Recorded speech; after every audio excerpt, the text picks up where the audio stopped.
Hello everyone. Before we start, make sure to like and subscribe to the channel. And leave a comment with where you're from and what time you're watching. That way, YouTube will keep showing you stories just like this one. Now, let's begin. Everyone in my family pretends we're perfect during the holidays, but I learned the truth about us the Thanksgiving. I turned 17. My mom had been cooking since dawn, filling the house with smells of turkey and sage while my dad set up extra tables in the dining room because we were expecting 23 people. Uncle Nathan and Aunt Gloria had driven up from Phoenix with their kids. My grandparents brought their famous pecan pie, and even my cousin Melissa flew in from college. Everyone kept saying how perfect everything looked, how blessed we were to all be together. But nobody mentioned how Uncle Frank had shown up 40 minutes late with bloodshot eyes, and Caroline trailing behind him with her head down, wearing sunglasses inside the house. I noticed my mom exchange a quick glance with my dad when they walked in, but she just smiled harder and offered them drinks. I remember heading to the garage to grab more folding chairs because my mom needed them for the kids' table, and that's when I heard it. Not just arguing, but this awful sound of something hitting the wall hard, followed by Caroline's voice, high and scared, begging Frank to stop. Through the gap between our SUV and my dad's truck, I could see them near the back corner where we kept the gardening tools. Frank had Caroline pressed against the wall, his hand wrapped around her throat, and she was trying to push him away, but he was twice her size. Her sunglasses had fallen off, and even from where I stood, frozen behind the cars, I could see the purple bruising around her left eye wasn't fresh, maybe a week old, already turning that sick yellow-green color around the edges. His other hand was raised, fist clenched, and Caroline was making these tiny gasping sounds, trying to breathe. My phone was in my pocket, but my whole body felt paralyzed, like those nightmares where you need to run, but your legs won't work. Frank was saying something about money, about Caroline's sister knowing too much, about how she needed to keep her mouth shut if she knew what was good for her. Then he hit her, not a slap but a real punch to her ribs that made her double over. And suddenly I was moving without thinking, grabbing the first thing I could reach, which was an old baseball bat we kept by the door. I started hitting the metal shelving unit hard over and over, making as much noise as possible while yelling that I needed help finding something, acting like I hadn't seen them. Frank jumped back from Caroline immediately, and she slumped against the wall trying to catch her breath, quickly pulling her hair forward to hide her face. Frank walked around the cars with this casual smile, asking if I needed help finding something, but his knuckles were red and Caroline was still in the corner, shaking, trying to make herself small.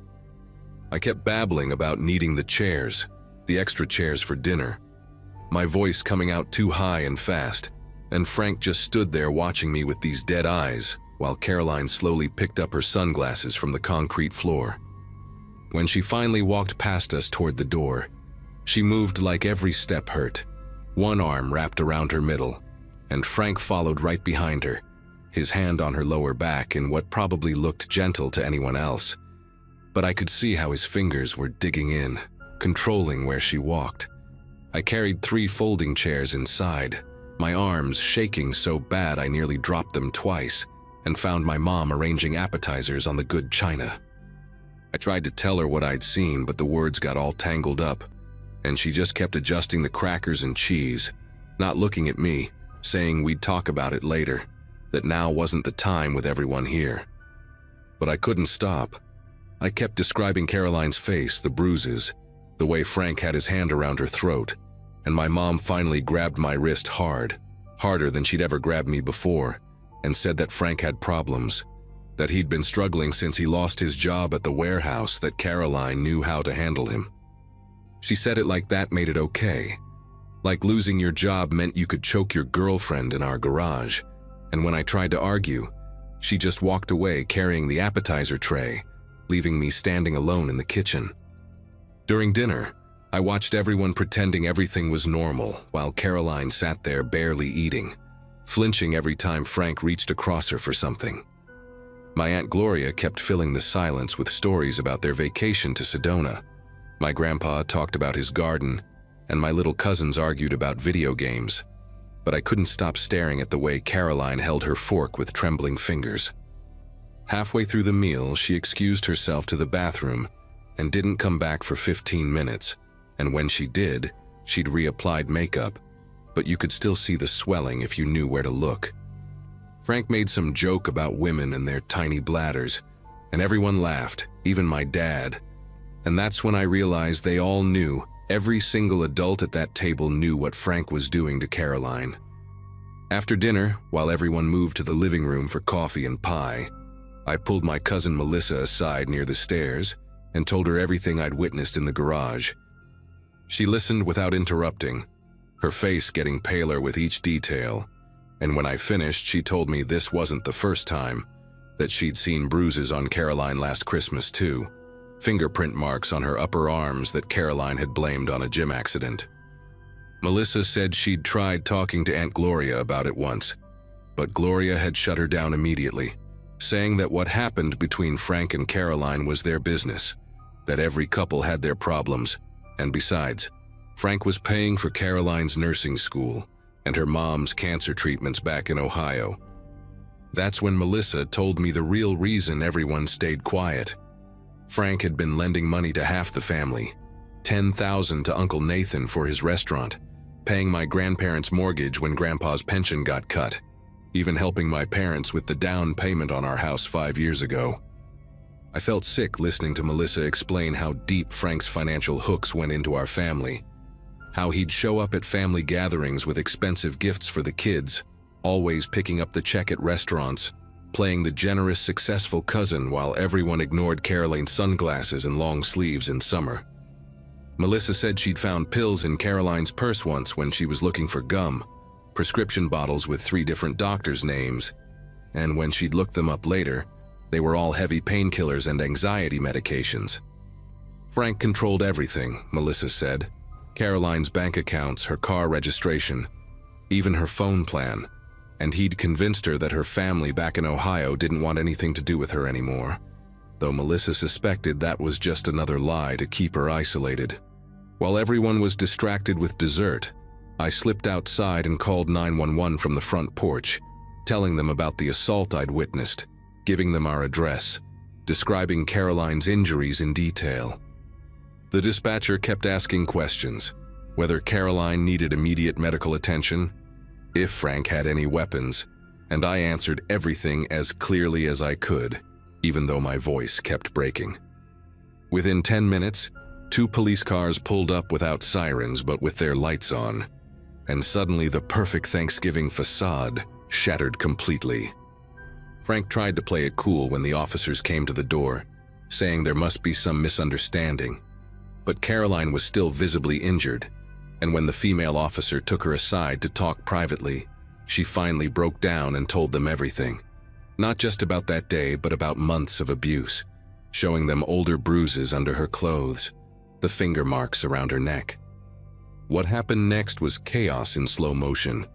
Frank getting arrested right there in our driveway, while the neighbors watched from their windows, my mom crying and saying I'd ruined everything, my dad yelling at me about family loyalty, Uncle Nathan panicking about his restaurant loan, and my grandma just sitting on the couch staring at nothing, realizing her mortgage payments had been coming from a monster. But the worst part was when the police found cocaine in Frank's car during the search, nearly half a pound hidden in a compartment under the spare tire, along with scales and plastic bags, which explained where all his money really came from and why he was so paranoid about Caroline's sister, knowing too much. And suddenly his generosity looked different, like he'd been using our family to launder drug money, and everyone who'd taken his cash was potentially implicated in something much bigger than just staying quiet about domestic violence. The investigation that followed tore our family apart in ways we're still dealing with 8 years later. Uncle Nathan had to sell his restaurant when the feds froze the accounts connected to Frank's money. My grandparents almost lost their house until my mom's brother from California stepped in, and my parents spent thousands on a lawyer to prove they didn't know the down payment money was dirty. Caroline testified against Frank in court, sitting up there brave as hell, with her real family from Ohio, who'd been searching for her for 2 years after Frank made her disappear, and it turned out he'd been intercepting their calls and letters all along. She told the jury about the beatings, the forced pills to keep her compliant, the threats against her family if she ever tried to leave, and Frank got 25 years not just for the drugs but for the domestic violence, kidnapping and fraud charges they piled on. My family doesn't do big holiday gatherings anymore. We split into smaller groups that carefully avoid each other, some still angry at me for calling the police that night, others grateful but too ashamed to say it out loud. Caroline sent me a message last year with a photo from her wedding, to a man who treats her right, standing there in a white dress with her sister as maid of honor, finally free and healing. She thanked me for being brave when all the adults were cowards, for doing what nobody else would do, even though it cost me my relationship with half my family. Sometimes I drive past our old house, sold now to help pay the legal bills, and I remember that Thanksgiving when I was 17 and learned that keeping the peace sometimes means enabling monsters, that family loyalty shouldn't come at the price of someone's safety, and that doing the right thing can destroy everything you know, but still be worth it in the end.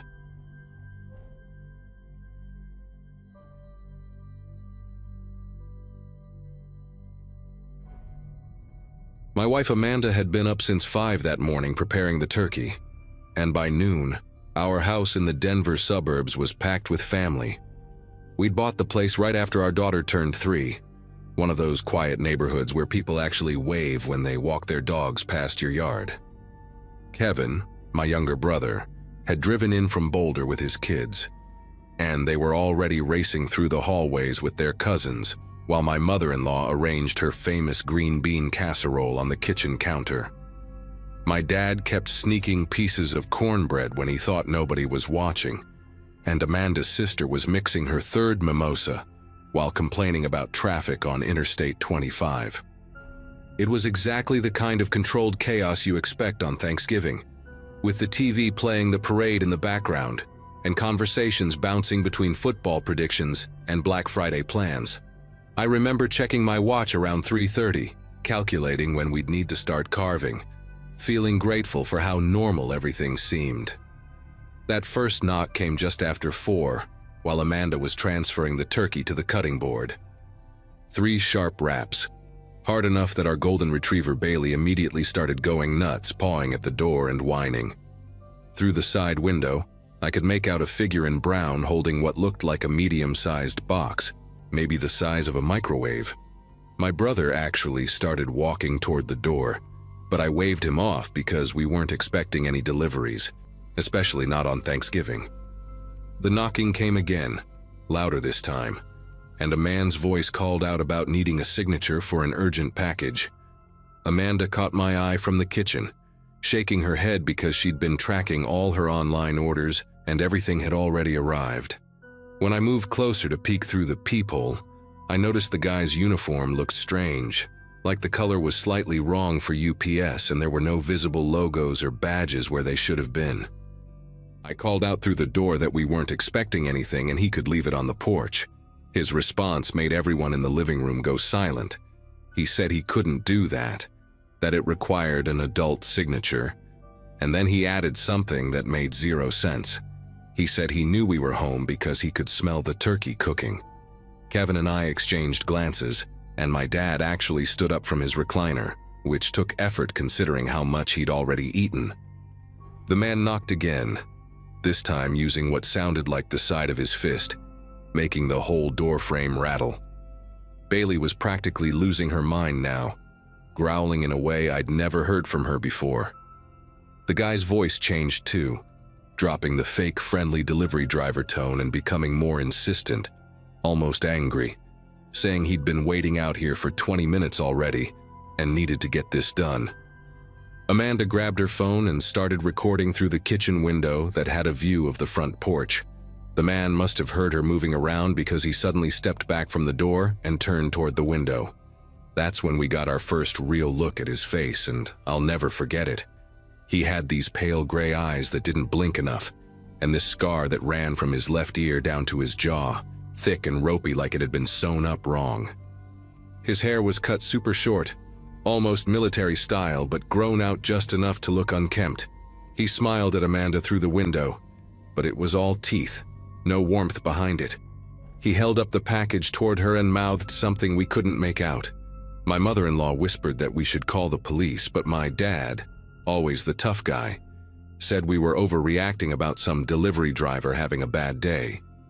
Then the guy did something that changed everything. He set the package down on our porch, pulled out his phone, and started taking pictures of our house. Not just the front door, but walking around getting angles of the windows, the garage, even crouching down to photograph our basement window wells. Kevin immediately dialed 911 while I ran upstairs to check on the kids, telling them to stay in the bedroom and keep playing their games. From the upstairs window, I watched him walk over to our cars in the driveway, taking photos of our license plates. He wasn't even trying to hide what he was doing anymore.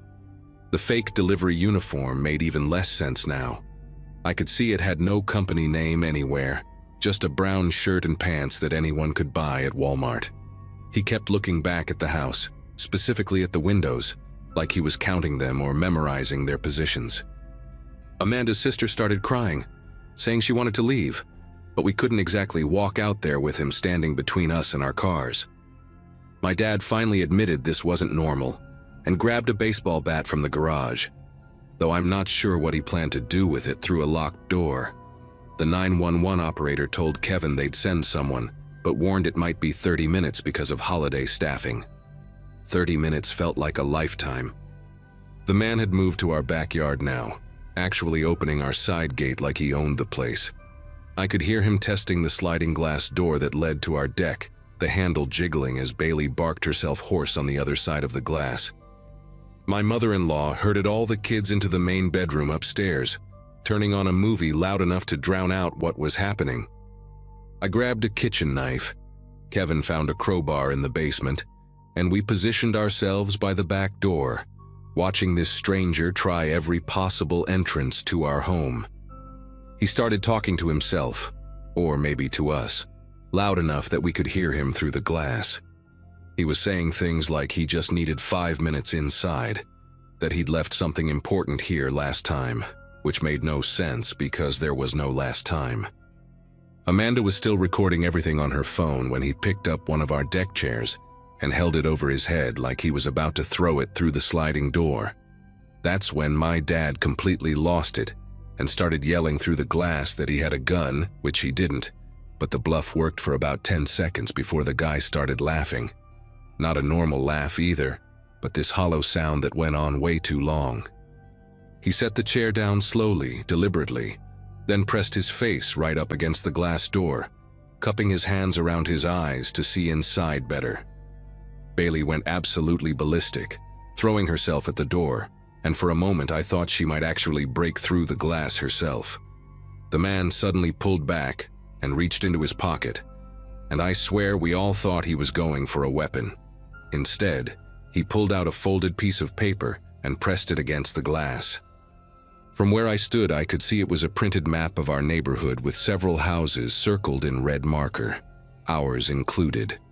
He tapped on our house on the map, then pointed at us through the glass, then drew his finger across his throat in that universal threatening gesture. Kevin was on the phone with 911 again, practically screaming at them to hurry up, giving them play-by-play of what was happening.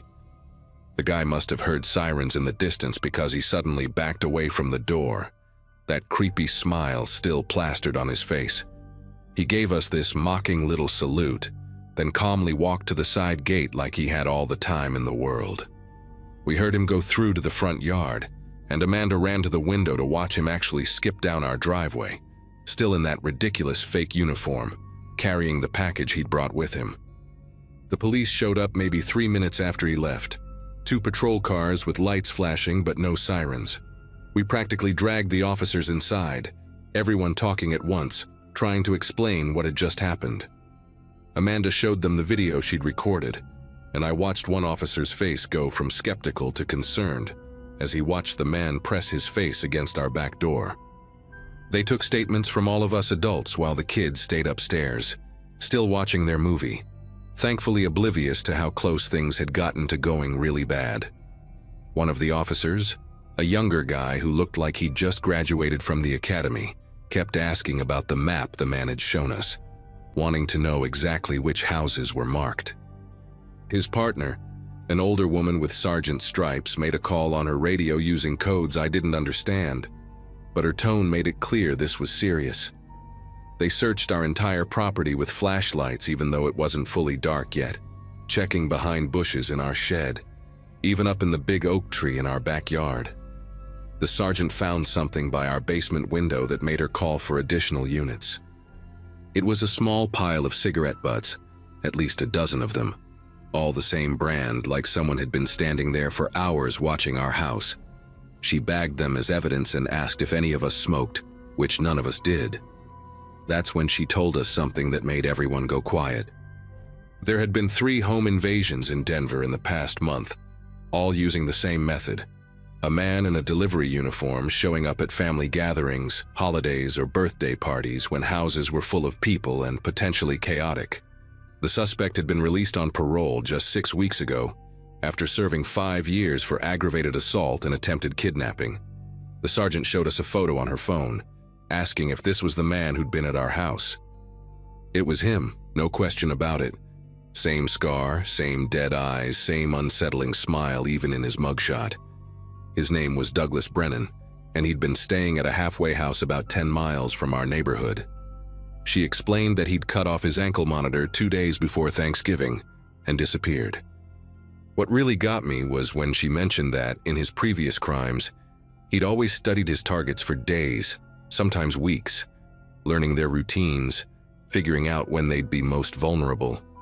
Those cigarette butts by our basement window meant he'd probably been watching us long before Thanksgiving, maybe saw us bringing in groceries for the big meal, counting how many people would be there. The other marked houses on his map were all families in our area who'd posted about holiday plans on social media or had mentioned gatherings to neighbors who might have talked too freely. They caught Douglas Brennan 3 days later trying the same fake delivery routine at a house in Littleton, where a family was hosting a birthday party for their 10-year-old. This time someone had seen the police alerts and recognized him immediately, calling 911 before even answering the door. He tried to run but didn't make it 2 blocks before they got him.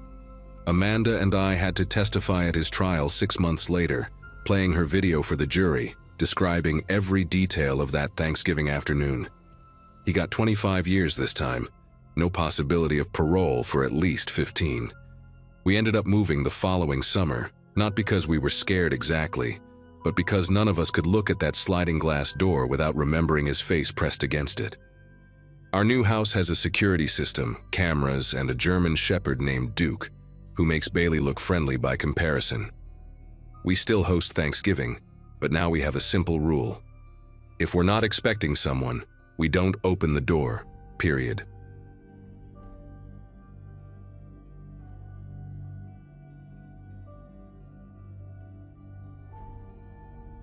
Grace was fiddling with the radio again, trying to find something other than static as we drove through eastern Washington that Wednesday before Thanksgiving.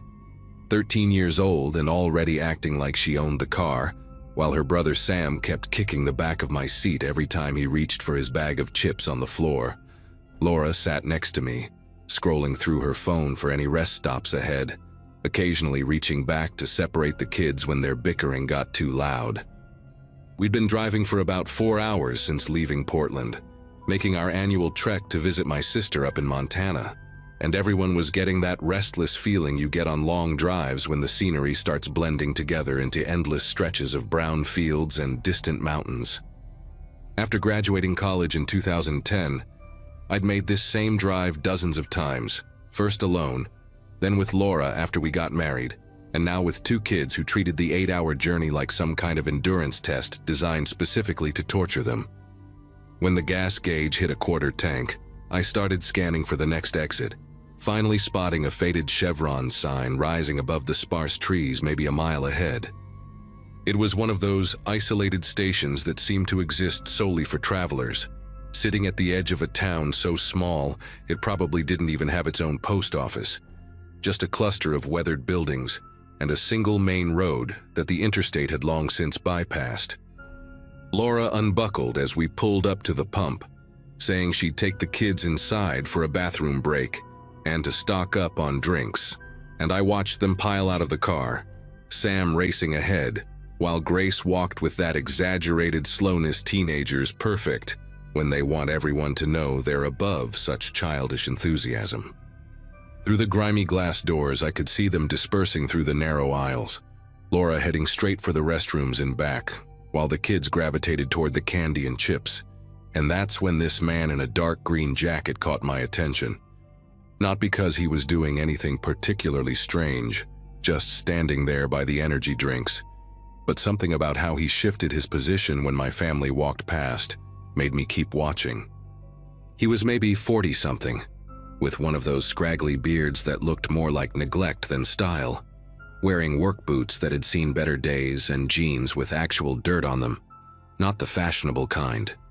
What bothered me wasn't his appearance, though.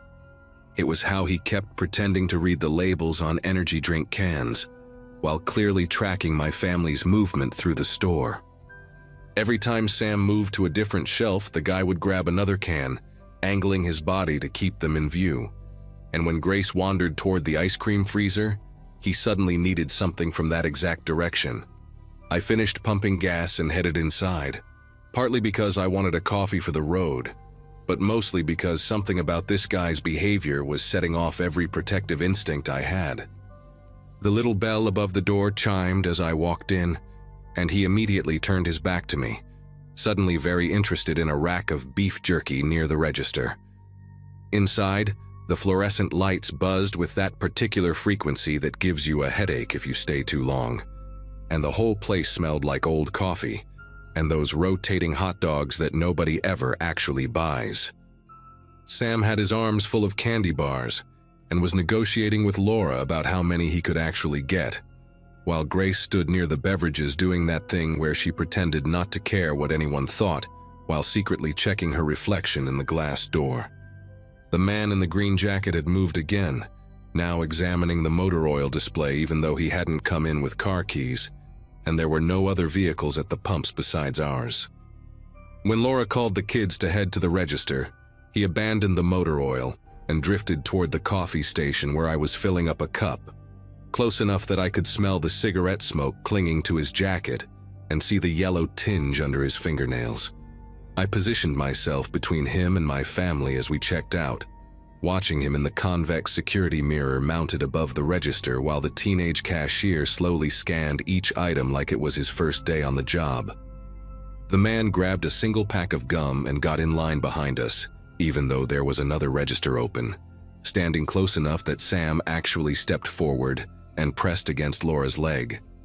Kids have that instinct about people sometimes, that animal sense that tells them when something's wrong, and Sam kept glancing back at the guy while clutching his bag of candy like someone might snatch it away.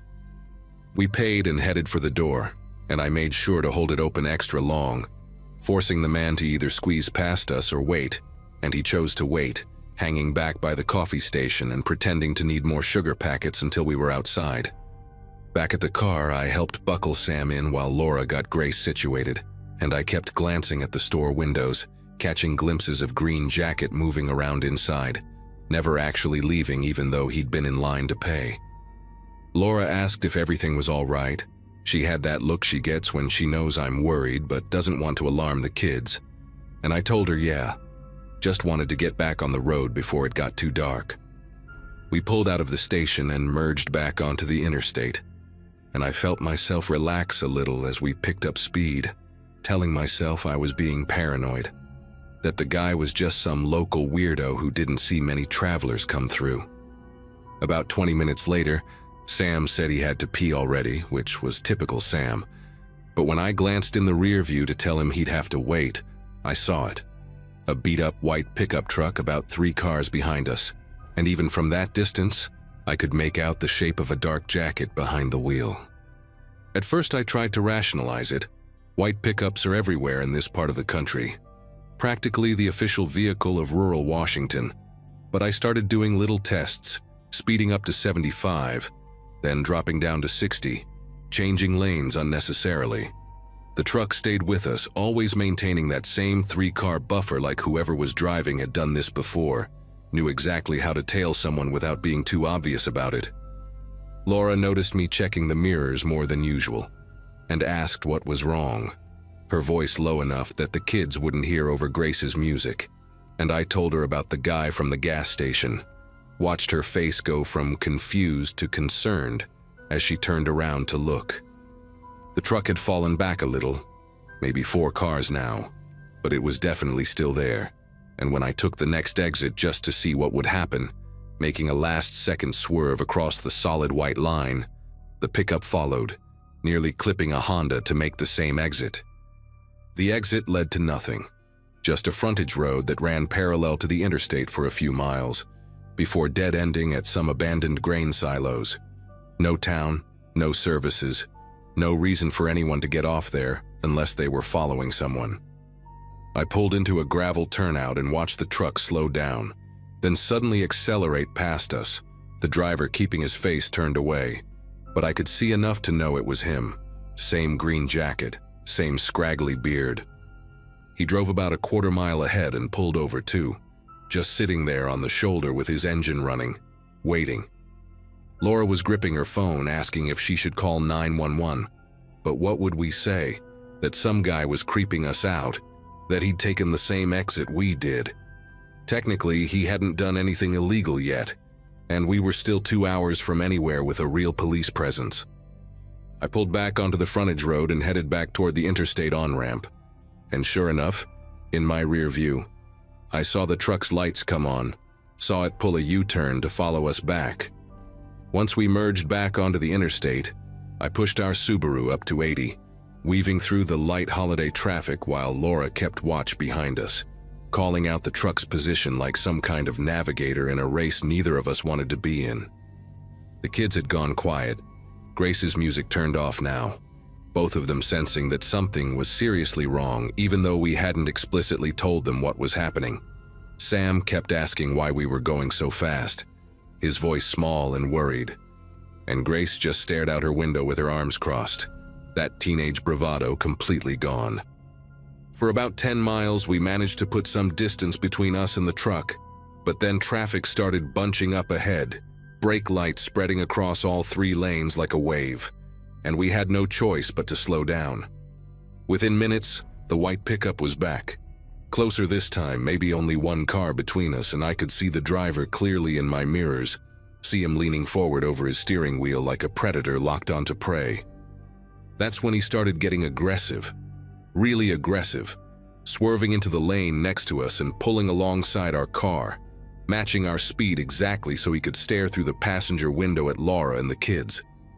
Grace screamed, actually screamed, and grabbed Sam, pulling him down below the window line while Laura fumbled with her phone, trying to film him while also shielding herself. The guy's face was different now, not trying to hide anything anymore.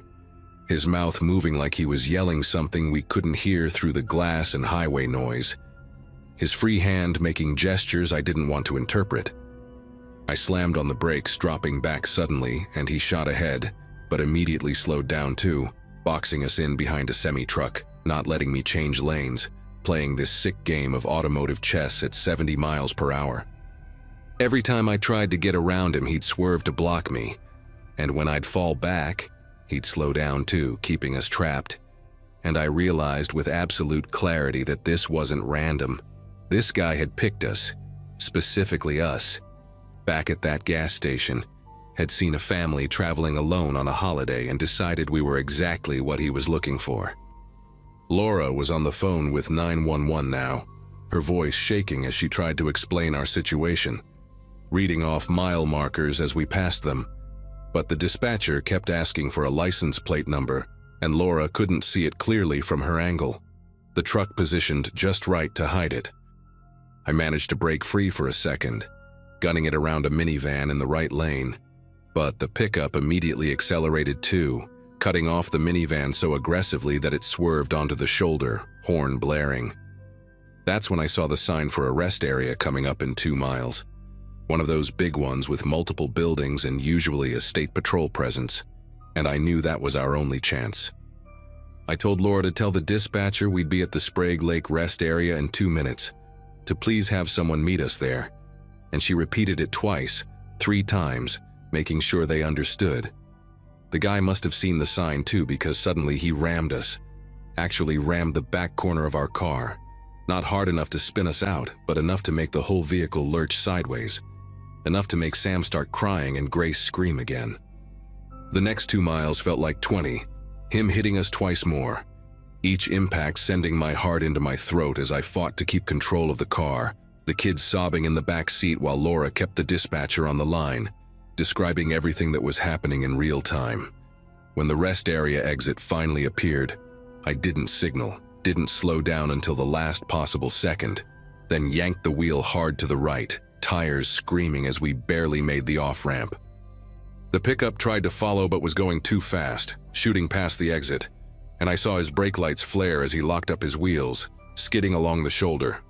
We flew into the rest area parking lot, and I headed straight for the most crowded section, pulling right up to the main building where dozens of people were milling around.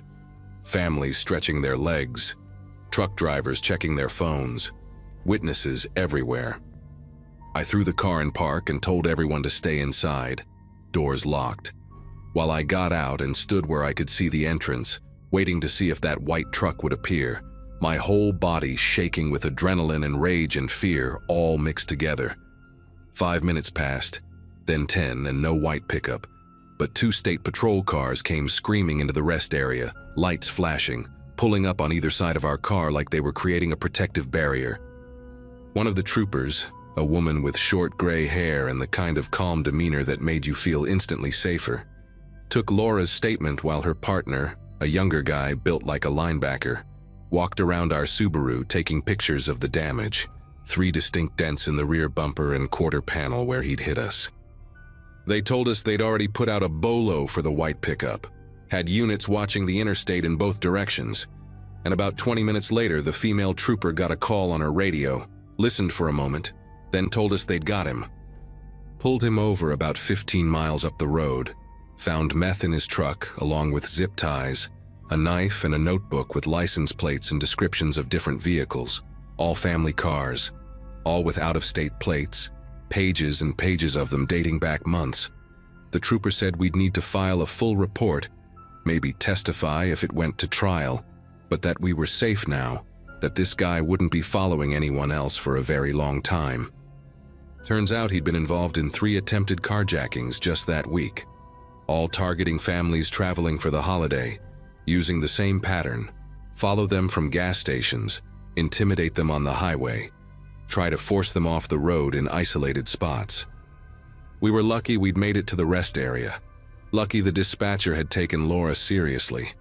Lucky in ways that still make me sick to think about when I imagine what could have happened if we'd broken down, or if he'd succeeded in forcing us off the road somewhere remote. We spent another hour at the rest area, giving statements, calming the kids down, calling my sister to explain why we'd be late, then finally got back on the road with a state patrol escort for the first 50 miles, the trooper following us until we crossed into Idaho. The rest of the drive to Montana was quiet, nobody wanting music, nobody asking for snacks, just 4 people processing what had happened, grateful to be together, grateful to be safe, grateful that sometimes the monsters who pick you don't get to keep you.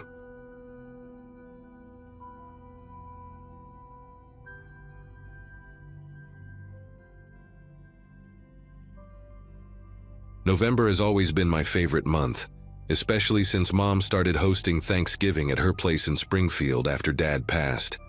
Picture this: me, 31, and finally getting my life together after that rough patch with my ex, standing in Mom's kitchen peeling sweet potatoes while she fusses over her famous cornbread stuffing. My brother Jason was supposed to arrive around noon with his wife Katie and their twin boys, and my sister Olivia had texted saying she'd be there by 2, right after picking up the pies from that bakery on Harrison Street. Mom kept checking her phone every few minutes, worried about the traffic since everyone was driving in for the holiday, and I remember telling her to relax, that everyone would get there when they got there. Around 1:30, just as I was sliding the turkey back into the oven for its final hour, Mom's phone buzzed with a text. She was elbow deep in green bean casserole prep, so she asked me to check it for her, thinking it was probably Jason saying they were running late because the twins needed another bathroom stop. But when I picked up her phone and read the message, everything in that warm, cinnamon-scented kitchen suddenly felt wrong. The text was from a number none of us recognized, and it said, "We have your daughter. She screamed so pretty when we grabbed her. If you want to see her again, get $50,000 ready. Don't call cops or she dies. Wait for instructions." My first thought was that this had to be some sick joke. Maybe one of Olivia's weird theater friends pulling a prank. But the way it was written, the specific details, made my chest tighten in a way I couldn't ignore. Mom must have seen something change in my face because she immediately dropped the spoon she was holding, green beans scattering across the counter. I showed her the phone, watched her face go from confused to terrified in about 3 seconds flat. She grabbed the phone from me and immediately tried calling Olivia, but it went straight to voicemail. Then she tried again and again, each time getting more frantic. I pulled out my own phone and started texting Olivia while Mom left increasingly desperate voicemails. "Baby, please call me back right now. Please, this is an emergency."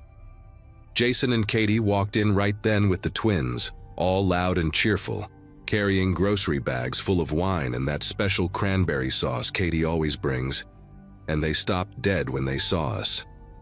I explained the situation while Mom kept trying Olivia's phone, and Jason's first reaction was to Google the number that sent the text. Turns out, there had been a bunch of these scams going around that month, especially targeting older people around the holidays.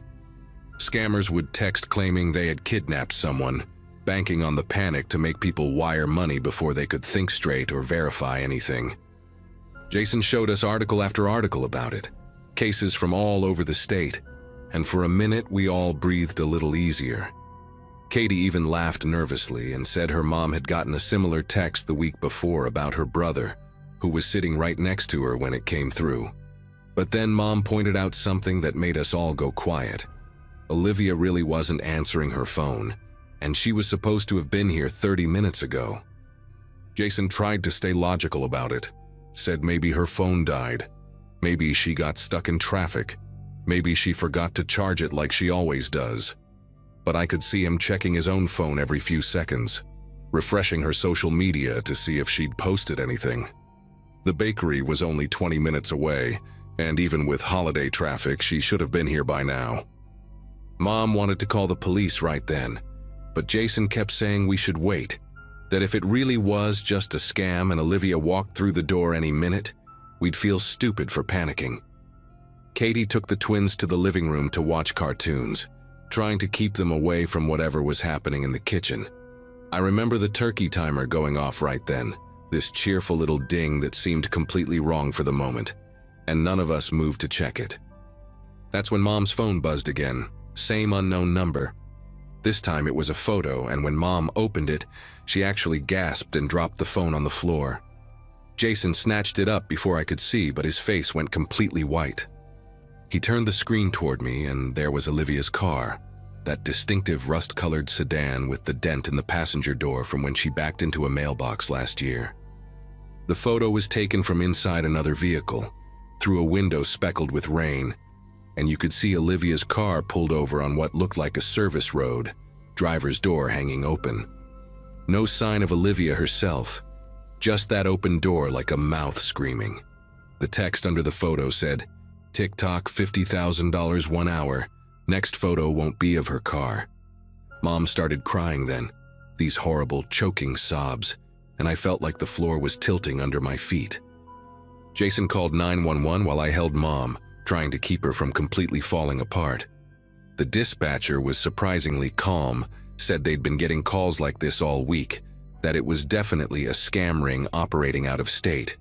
She told us officers would come to take a report, but she also said we should try to reach Olivia through other means, check with her friends, her work, anywhere she might have stopped. I started making calls while Jason talked to the police, my fingers fumbling with the phone, calling her roommate Bethany, her boyfriend Connor, even her manager at the restaurant where she worked weekends. Nobody had heard from her since that morning when she left to pick up the pies. Connor said she'd seemed totally normal, excited about the dinner, had even shown him a picture of the chocolate cream pie she'd ordered specially for me because she knew it was my favorite. The police showed up faster than I expected, 2 officers who looked like they'd rather be anywhere else on Thanksgiving. The older one, Officer Ramirez, took one look at the texts and the photo, and immediately said it matched the pattern they'd been seeing. He explained that the scammers usually grabbed photos from social media, or even took random photos of similar cars to make their threats seem real. He asked if Olivia had posted anything about her car recently, maybe on Instagram or Facebook, and sure enough, when we checked, she'd posted a photo of it just 2 days ago, complaining about needing new tires. The younger officer was already on his radio, asking dispatch to ping Olivia's phone location, which apparently they could do even if the phone was off. Mom kept insisting this was different, that the timing was too perfect, that whoever sent the photo knew exactly what Olivia's car looked like, knew she'd be driving today. Then the younger cop's radio crackled to life, and what we heard made everyone in that kitchen go still. They'd found a ping from Olivia's phone. Last active location was near the intersection of Route 44 and Millbrook Road, which was exactly on her route from the bakery. But here's what made my knees go weak. The phone had been stationary there for the past 45 minutes. Officer Ramirez tried to play it cool, said maybe she'd stopped for gas or had car trouble, but I could see him exchange a look with his partner. He asked Jason to drive out there with him while the younger officer stayed with us. Jason grabbed his keys so fast he knocked over Katie's purse, and I watched them leave, the turkey still in the oven, now definitely overcooked, the smell of burning starting to fill the kitchen. 20 minutes passed like hours. Mom sat at the kitchen table, gripping her phone, staring at it like she could will it to ring with Olivia's name on the screen. Katie had given up pretending everything was fine, and brought the twins into the kitchen, where they sat quietly, somehow sensing this wasn't the time for their usual chaos. The younger officer, barely older than Olivia herself, kept trying to reassure us, sharing statistics about how these scams worked, how the scammers were probably in another country, how they'd picked Olivia's information randomly. But then Mom's phone lit up with another text, and this time it was different. It was a voice message, and when Mom played it on speaker, we heard Olivia's voice, but strange, slurred like she was drugged or had been crying. "Mom, please, just give them what they want. They know about the bakery. They were waiting. They know our whole schedule. Please, I'm so scared." The message cut off with what sounded like a car door slamming. The young officer immediately got on his radio, his casual demeanor completely gone now, calling for backup at the Route 44 location. Mom was already pulling up her banking app, ready to transfer whatever money she had. But the officer stopped her, said we needed to wait for Officer Ramirez to report back first. That's when my phone rang, Jason's name on the screen, and when I answered, his voice was shaking in a way I'd never heard before. They'd found Olivia's car exactly where the phone had pinged, abandoned on a pull-off near the woods. Her purse was still on the passenger seat, the bakery box with our pies sitting in the back, one of them smashed like there'd been a struggle. But the worst part, the part that made me grab the counter to keep from falling, was what they found on the driver's seat. A printed photo of our whole family from last Thanksgiving, the one Mom had posted on Facebook, with Olivia's face circled in red marker. Jason said they were treating it as a real kidnapping now, that state police were on the way, that they were going to trace the calls and do everything possible. The younger officer was already helping Mom set up the money transfer, saying they'd track it, use it to find whoever had Olivia. But something kept nagging at me, this detail I couldn't quite place.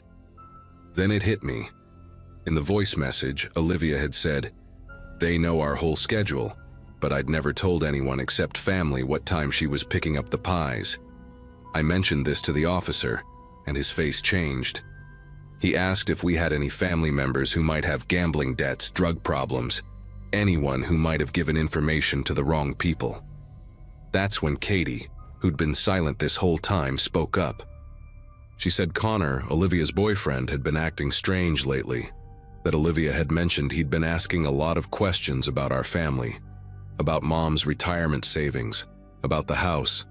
She said Olivia was planning to break up with him after Thanksgiving. The police moved fast after that. Within minutes, they had Connor's phone number, his address, his plate number, everything. The young officer stepped outside to coordinate with dispatch, and through the window I could see him gesturing urgently. Mom had gone quiet, this awful kind of quiet where I knew she was replaying every interaction with Connor, every time she'd welcomed him into her home. Then Jason called again. They'd pulled security footage from the gas station near where Olivia's car was found. The timestamp showed her stopping there at 1:47 p.m., and she wasn't alone. There was someone in a baseball cap in the passenger seat, but here's what made everyone's blood run cold. Olivia had gone inside the store alone, bought water and aspirin, and the security footage showed her mouthing "help me" to the camera. The clerk hadn't noticed, too busy with the holiday rush. By the time she got back to her car, whoever was with her had moved to the driver's seat. Everything happened fast after that. The state police tracked Connor's phone to a motel off Route 91, about 40 miles north. They found him there with 2 other men, brothers with records for extortion and kidnapping. The whole thing had been planned for weeks, Connor feeding them information, telling them when Olivia would be alone, what route she'd take, how much money our family had. They'd grabbed her right outside the bakery parking lot, forced her into her own car, drove her to that pull-off to switch vehicles.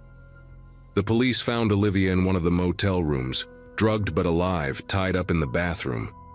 Connor had been recording her voice for more messages, planning to drag it out, milk our family for everything they could get. When they brought Olivia to the hospital and she finally could talk, she told us Connor had seemed so normal that morning, had even kissed her goodbye, told her to have fun at dinner. She said the moment she saw him in her car outside the bakery, passenger door open, asking for a quick ride. She knew something was wrong, but by then one of the brothers was already behind her, pushing her into the vehicle. We spent Thanksgiving night in the hospital waiting room instead of around our dinner table. The turkey I'd forgotten in the oven was completely ruined. The house still smelled like smoke when we finally went back days later to clean up. Olivia had bruises on her wrists from the zip ties, and for months afterward she'd panic if anyone walked too close behind her in a parking lot. Connor got 8 years. The brothers got 12 each. During the trial, we learned Connor had been planning this since September, when he'd overheard Mom talking about her retirement account at a family barbecue. He'd met the brothers through his cousin who owed them money, and they'd convinced him this was his way to start fresh, that Olivia's family had plenty to spare. What still haunts me is how he sat through dinners with us, laughed at Mom's jokes, helped Dad fix the garage door that time, all while planning to terrorize our family for money. The real kicker came out during the investigation. We weren't the first family they'd done this to. They'd run the same play 3 times before in different states, always around holidays when families were gathering, when people were distracted and vulnerable. They'd refined their technique, learned exactly how to create maximum panic, how to make the scam calls they'd studied seem real by adding personal touches. The only reason they got caught this time was because Connor got greedy, wanted a bigger cut, and stayed too long at the motel arguing about the split. If they'd left right after grabbing Olivia, they probably would have gotten away with it. Now, every Thanksgiving when we gather at Mom's house, we triple-check the locks, we share our locations on our phones, and we never joke about being late. Olivia still comes, brings her new husband and their baby girl now, but she always parks where she can see her car from the window, and none of us post anything on social media until after we're home. That perfectly staged family photo stays private now, because we learned the hard way that sometimes the real danger comes from the people who already know exactly where to find you.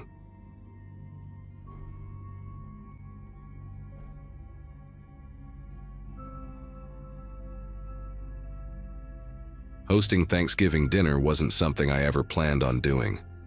My sister usually handled the whole family gathering thing at her place in Connecticut, but she just had her second kid in September and basically begged me to take over this year.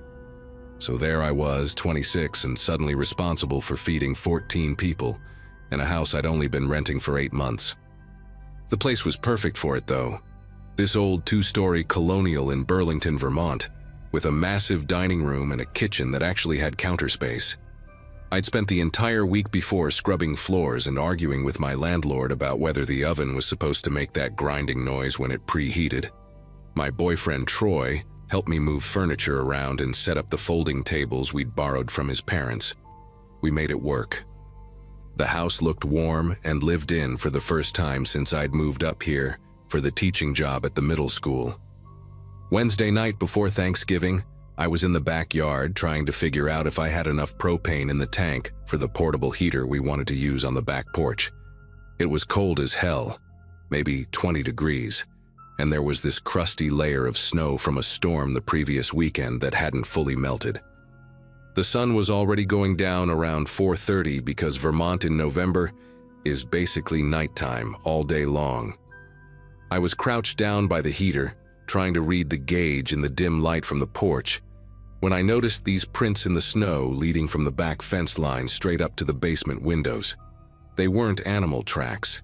They were boot prints, pretty large ones, and they came right up to the two small windows that looked into our unfinished basement.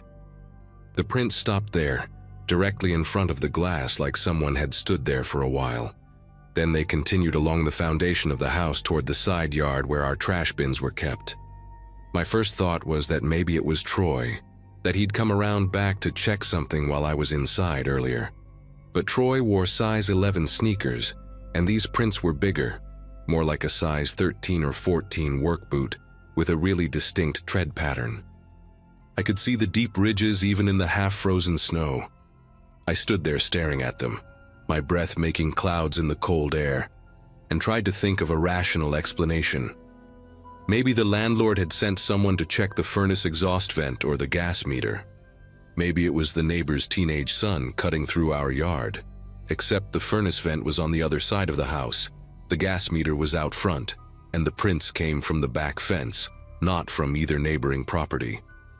They came from the wooded area behind our house where there was nothing except bare trees and the old railroad bed that hadn't been used in decades.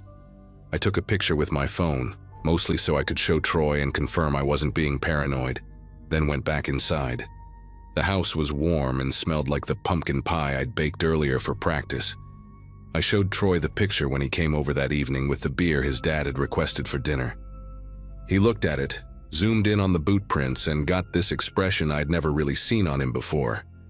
Troy was usually pretty easygoing, the kind of guy who laughed off most things, but he wasn't laughing now. He asked if I'd checked the basement windows from inside, and I told him I hadn't because, honestly, it hadn't occurred to me. Our basement was just concrete and spider webs and the water heater. I never went down there unless I absolutely had to. We went down together, Troy first, flipping on the light at the top of the wooden stairs. The basement was freezing, way colder than it should have been. The two windows that faced the backyard were small, maybe 2 feet by 3 feet each, set high up near the ceiling. They had those old metal frames that didn't lock properly, just a little latch that you could probably force open with a screwdriver. Troy walked over to them, and that's when we both saw it. One of the windows was open, just a crack, maybe 2 inches. The latch was bent at an odd angle. Troy closed it immediately and forced the latch back into place as much as he could, but the metal was warped and it wouldn't hold right. He asked if I had anything we could use to secure it, and I ran upstairs to grab the toolbox from the hall closet.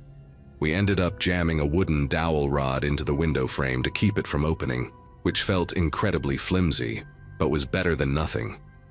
The whole time we were doing this, I kept thinking about the fact that someone had been standing outside my house, looking into my basement, trying to get inside.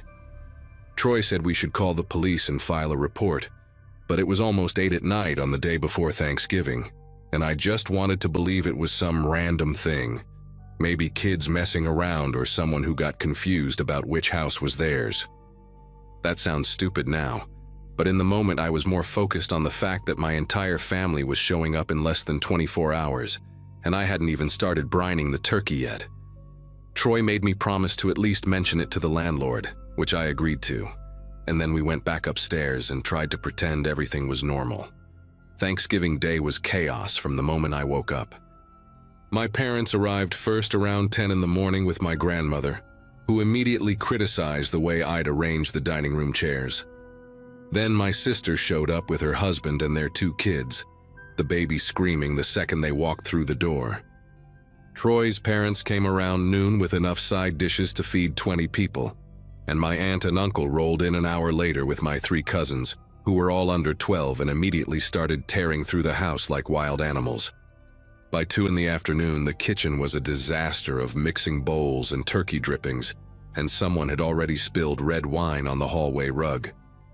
I barely had time to think about the basement window. The house was loud and bright and full of people, exactly what Thanksgiving is supposed to be. We ate around 4, and it actually turned out pretty well despite my anxiety about the whole thing. The turkey wasn't dry, the mashed potatoes were creamy, and even my grandmother said the stuffing was decent, which from her was basically a standing ovation. Around 6:30, right when we were clearing plates and my sister was cutting into the pies, every light in the house went out. Just dropped us straight into darkness. The kids started screaming immediately, and my grandmother made this startled noise that would have been funny under different circumstances. My dad said it was probably a breaker and headed toward the basement with his phone flashlight, but I stopped him. I told him I'd go check it because I knew where the panel was, which was technically true, but really I just didn't want him going down there after what Troy and I had found. Troy came with me and we took the stairs slowly, our phone lights bouncing off the concrete walls. The breaker panel was on the far wall, and when we got to it, every single switch was still in the on position. Nothing had tripped.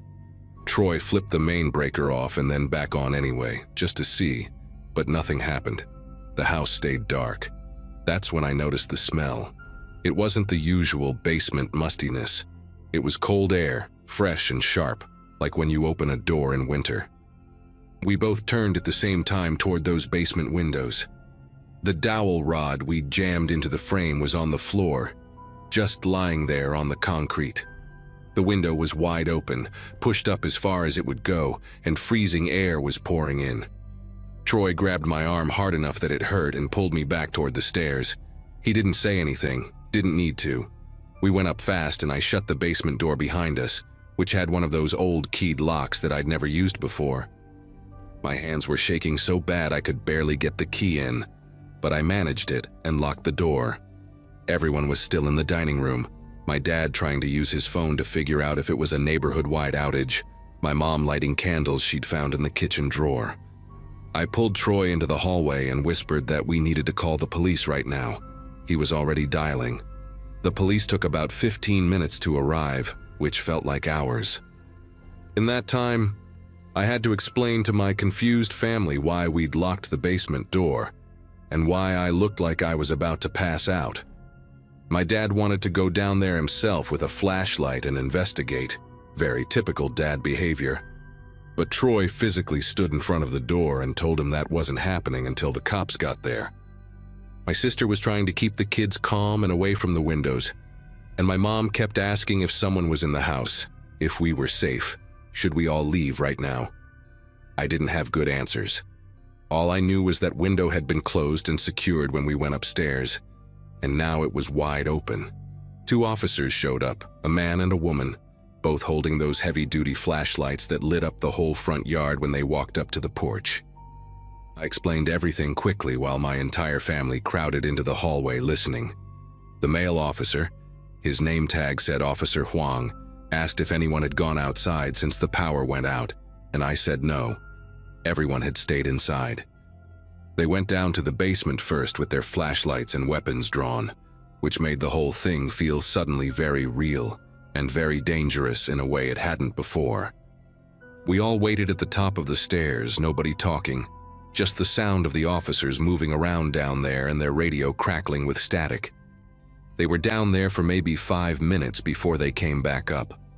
Officer Huang said the basement was clear, nobody was inside, but the window had definitely been tampered with. The frame had fresh scratches on it, and there were muddy prints on the concrete floor right under the window, like someone had hoisted themselves up to look inside or had started to climb through. The female officer, Officer Brennan. Wait, no. That name is on my banned list, Officer Vincent. Asked if we'd seen anyone suspicious in the neighborhood recently or if we'd had any problems before. I told her about the footprints I'd found Wednesday night and showed her the picture on my phone. She and Officer Huang exchanged a look that made my stomach turn. Officer Vincent asked if we could step outside to talk, away from the kids, so Troy and I followed them onto the front porch while my parents stayed inside with everyone else. She told us there had been 4 other attempted break-ins reported in Burlington that evening, all within a 3-mile radius of my house, all during the dinner hours between 5 and 7. The pattern was specific and deliberate. Someone, possibly more than one person, had been targeting houses that appeared empty or quiet from the outside during Thanksgiving dinner. Most families were gathered at one house, which meant a lot of homes in the area were actually vacant, and even the ones that were occupied, like mine, had all their family packed into the dining room at the back of the house. From the street or the backyard, you couldn't tell if anyone was home. The cars were all parked in driveways, but that was normal for the holiday. Officer Huang said they'd caught the guy about 40 minutes ago, actually caught him, climbing through a window 2 streets over on Willow Ridge Drive. The homeowners had been at their daughter's house for dinner and came back early because their grandson got sick. They pulled into their driveway and saw someone halfway through their kitchen window. The power outage, Officer Vincent explained, hadn't been an accident or a tripped breaker. Someone had cut the external power line to my house from the pole in the alley behind my property. They found the cut line while they were checking the perimeter. It was a clean cut done with bolt cutters or something similar, and it had been done recently, probably right around the time my family was sitting down to eat. The person they'd arrested wasn't talking much yet, but he had tools on him. Bolt cutters, a pry bar, gloves, and a backpack full of garbage bags. Officer Huang said the working theory was that he'd been casing houses for days, maybe even a week or more, figuring out which ones would be empty or distracted during the holiday. My house probably looked like a target because it was on a corner lot with a big backyard that backed up to those woods, easy to approach without being seen from the street. But then we'd had 14 people show up and the house was blazing with lights and noise, so he'd waited. He'd cut the power hoping we'd all panic and leave, or that it would create enough confusion for him to slip in through the basement while everyone was distracted upstairs. I felt sick hearing all of this. The idea that someone had been watching my house, that they'd been out there in the dark while we were eating turkey and laughing at my uncle's bad jokes, that they'd cut my power and tried to get inside while my nieces and nephews were running around upstairs. Officer Vincent must have seen the look on my face because she put her hand on my shoulder and told me the important thing was that everyone was safe and the person responsible was in custody. They'd have someone come out in the morning to fix the power line, and they were going to increase patrols in the neighborhood for the next few weeks. She also strongly recommended I get proper locks installed on those basement windows and maybe consider a security system. Troy said he'd take care of the locks himself this weekend. And he did. We spent Saturday at the hardware store buying window locks, motion sensor lights for the backyard, and a deadbolt for the basement door. My landlord wasn't thrilled about us installing everything without permission, but when I explained what happened, he backed off pretty quickly. The power company came Friday morning and had us up and running by noon. My family ended up staying an extra day because nobody wanted to leave me alone in the house, which was annoying, but also kind of touching. My sister kept checking all the locks every hour, and my dad insisted on walking the entire perimeter of the property with Troy before they finally left on Saturday afternoon. The whole thing changed how I felt about the house. Honestly, I'd loved how quiet and private it was when I first moved in, how it was tucked away on that corner lot with the woods behind it. Now those same things made me anxious. I started keeping lights on at night, even in rooms I wasn't using, and I never opened the curtains anymore on the first floor. Troy ended up staying over most nights for the next month until his lease was up, and he just officially moved in with me in January. We got a dog too, a German Shepherd mix from the shelter named Rusty, who barks at absolutely everything, which used to annoy me, but now I find it reassuring. The guy they arrested, I found out later through a local news article, had a history of burglaries going back years in 3 different states. He'd always targeted holidays, times when he knew people would be distracted or away from home. He pleaded guilty eventually and got sentenced to 8 years. I never saw his face except in the mugshot that ran in the paper, and I'm glad for that. I don't want to be able to recognize him if I ever pass him on the street. What sticks with me most isn't even the scary part, the open window or the cut power line. It's how normal everything felt right up until it wasn't. How I was worried about whether the turkey would be dry, and whether my grandmother would criticize my decorating, and the whole time someone was outside in the dark, watching and waiting. That's the part that still gets to me.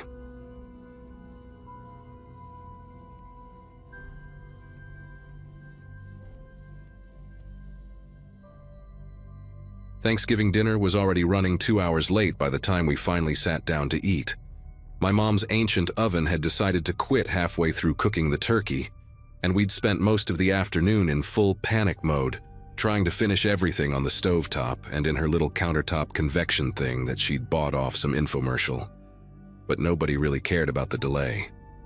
My brother Colin had flown in from Texas with his wife Jenna and their twin boys, and my sister Vanessa drove up from Maryland with her husband Brett.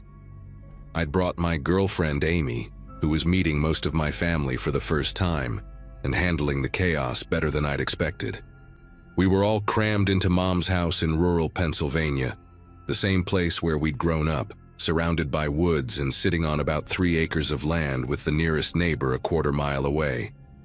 Dad built the place back in the 80s, and after he passed in 2015, Mom refused to move despite how isolated it was. She loved the quiet, loved the privacy, but I'd always worried about her being out here alone. By the time we actually started eating, it was past 8 o'clock and pitch black outside. The twins were practically falling asleep in their mashed potatoes, and the rest of us were making up for lost time, passing dishes and piling our plates high with everything Mom had managed to salvage. Colin and Brett were arguing about football. Vanessa was telling some story about her nightmare commute up from Maryland, and Amy kept catching my eye from across the table with this amused smile, like she couldn't believe this was my family. The windows reflected our faces back at us, dark mirrors against the November night, and I could hear the wind picking up outside, rattling the old wooden siding. Someone made a joke about how we'd all need to be rolled out to our cars, and Mom was laughing, her face flushed from the wine and the heat of the kitchen. Everything felt right, you know, like we'd finally got the whole family back together after years of everyone being scattered. Then I noticed the kitchen trash can overflowing in the corner, stuffed with turkey packaging and potato peels and wadded paper towels, and I pushed back from the table to take it out before Mom could protest that I was a guest. The cold hit me the second I stepped outside. I mean, really hit me. That kind of November cold in Pennsylvania that goes straight through your shirt and makes you regret not grabbing a jacket. The motion sensor light on the back porch flickered on, casting this harsh white glow across the yard and making the tree line look even darker by contrast. I hauled the trash bag toward the bins we kept on the side of the house, my breath coming out in clouds, and that's when I saw them. Footprints in the thin layer of snow that had fallen that afternoon. The kind of dusting that barely covers the grass but shows every mark. They came from the woods, crossed the yard in a deliberate line, and curved around toward the back of the house. Big prints, way bigger than mine, with a tread pattern I didn't recognize. Work boots, maybe, or hiking boots. Fresh too, because the edges were still sharp and clean, not melted or filled in. I stood there holding the trash bag, staring at those prints, and my brain tried to come up with some reasonable explanation. Maybe a neighbor cutting through the property, maybe someone lost in the woods. But we didn't have the kind of neighbors who just wandered onto the property, and nobody in their right mind would be hiking through the woods in the dark on Thanksgiving night. I followed the prints with my eyes, tracing their path around the side of the house. They went right past the dining room windows where we'd all been sitting, close enough that whoever made them could have looked inside and seen everything. Seen all of us, counted how many people were there, I dropped the trash bag next to the bins and walked along the house, following the tracks. My heart was starting to pound now, that sick feeling creeping into my chest, because the prints didn't stop at the side of the house. They kept going all the way to the back door. The door we used to go in and out of the kitchen, the one Mom had mentioned forgetting to lock lately. I reached the back steps and saw where the prints stopped, right at the bottom step, like someone had stood there. Just stood there and looked at the door. Or maybe tried the handle. I turned and looked back at the tracks leading away, and that's when I realized they only went one direction. Into the yard, around the house, up to the back door. But there were no prints leading away. None. Whoever made those tracks was still here. I practically ran back inside, letting the door slam behind me harder than I meant to. Everyone looked up from their plates, and I must have had some expression on my face because Amy immediately asked if I was okay. I tried to keep my voice steady, tried not to sound like I was losing it, but I told them about the footprints, about how they came from the woods, circled the house, stopped at the back door, and didn't leave. Colin put his fork down and got up without saying anything, heading for the back door with Brett right behind him. Jenna pulled the twins closer to her, and I saw Mom's face go pale. Vanessa asked if I was sure, if maybe the wind had covered up the return tracks, and I wanted to believe that, except I knew what I'd seen. Those prints were fresh, the edges crisp, and there was nowhere for return tracks to hide. Colin came back in after maybe 2 minutes, and his jaw was tight in that way it used to get when we were kids, and he was trying not to scare me. He confirmed everything. Prints all around the house, stopping at the back door, nothing leading away. Brett checked the front door and all the ground floor windows while Colin was outside, making sure everything was locked. We all stood there in the kitchen for a moment, nobody quite knowing what to do, and then Colin said we should call the police. Mom was already reaching for her phone when we heard it. A soft sound, barely audible under the noise we were all making, but distinct. A creak. The old hardwood floors in the hallway that connects the kitchen to the bedrooms, the ones that groan no matter how carefully you walk on them. We all went completely silent, and I mean the kind of silence where you can hear your own pulse in your ears. Another creak, slow and deliberate, like someone taking a single careful step. Then another. Amy grabbed my arm hard enough to hurt, and I saw Jenna cover one of the twins' mouths before he could say anything. The footsteps were coming from the hallway, moving toward the kitchen, and I realized with this sick certainty that someone had been in the house the whole time.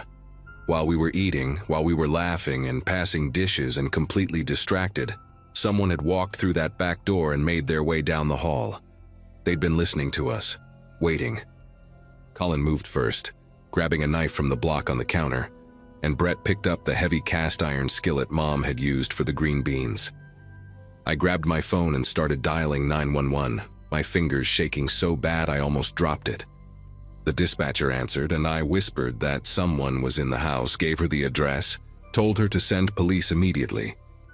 She kept asking questions, asking if we were safe, if we could get out.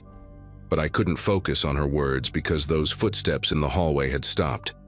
Just stopped completely, like whoever was there had realized we'd heard them. The silence was somehow worse than the creaking. We all stared at the doorway leading to the hall, and I could see it from where I stood, that dark rectangle opening into the unlit corridor.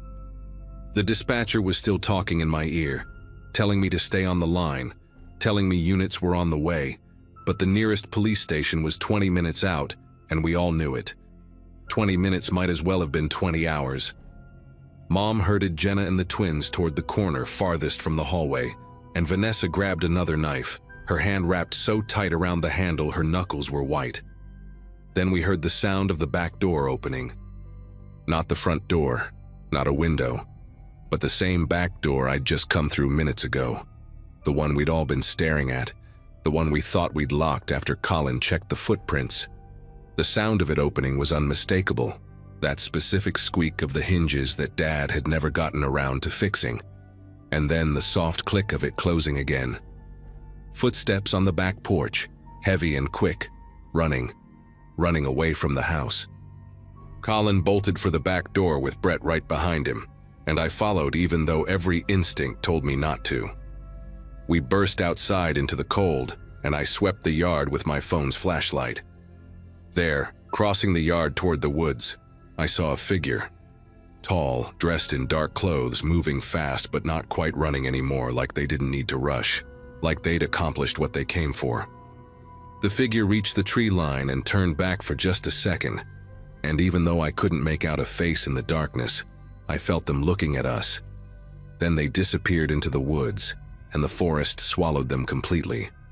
Colin started to go after them, but Brett grabbed his arm and pulled him back, said it was too dangerous, too dark.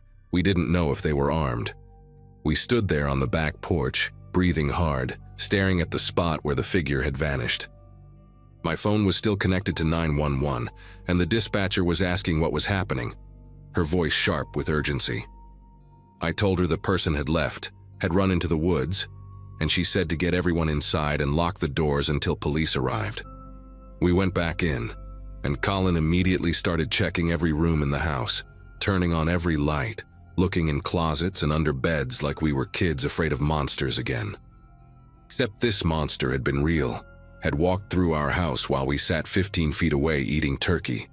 Brett found it first, in the hallway outside the bedrooms. Muddy boot prints on the hardwood floor, the same tread pattern from outside, leading from the back door down the hall and stopping right outside the kitchen doorway.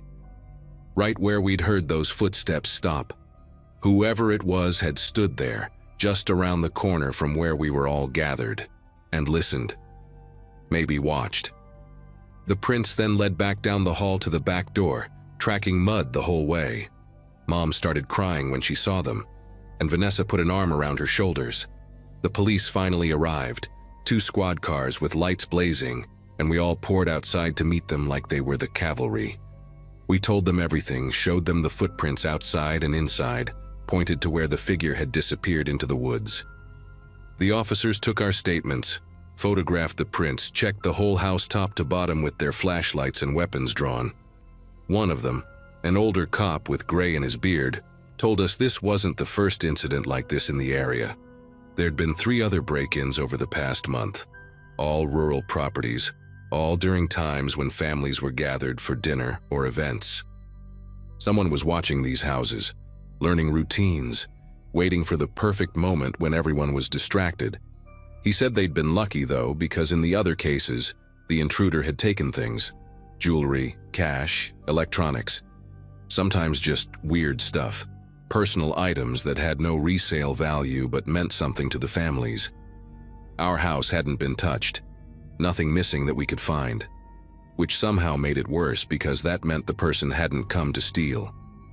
They'd just come to be there, in our space, listening to our family, standing in our hallway while we celebrated. The police stayed until almost midnight, walking the property line with flashlights, taking more photos, filing their report. They said they'd increase patrols in the area, that we should install motion sensor lights all around the house and consider getting security cameras. The older cop gave Mom his direct number and told her to call immediately if anything else happened, day or night. After they left, none of us could even think about going to bed. We sat in the living room with every single light in the house blazing, drinking coffee that nobody wanted, just trying to process what had happened. Colin called a security company right there at midnight, left a message demanding someone come out first thing in the morning. Brett and Jenna decided they weren't letting the twins sleep in the back bedrooms, just made a nest of blankets in the living room where we could all see each other. Amy hadn't let go of my hand since the police arrived, and I could feel her trembling even though she was trying to act calm. Vanessa kept walking to the windows, checking the yard like the person might come back. Mom sat in Dad's old recliner, looking smaller than I'd ever seen her, and she kept saying she should have moved after he died, that she'd been stubborn and stupid to stay out here alone. We packed up and left the next morning, not just for the weekend, but permanently for Mom. Colin and I spent Friday loading her essential stuff into a rental truck while Brett stayed inside with everyone else. Nobody willing to be alone for even a minute. Mom's moving in with Vanessa in Maryland until we can find her a place closer to one of us, Somewhere with neighbors you can actually see and streetlights and people around.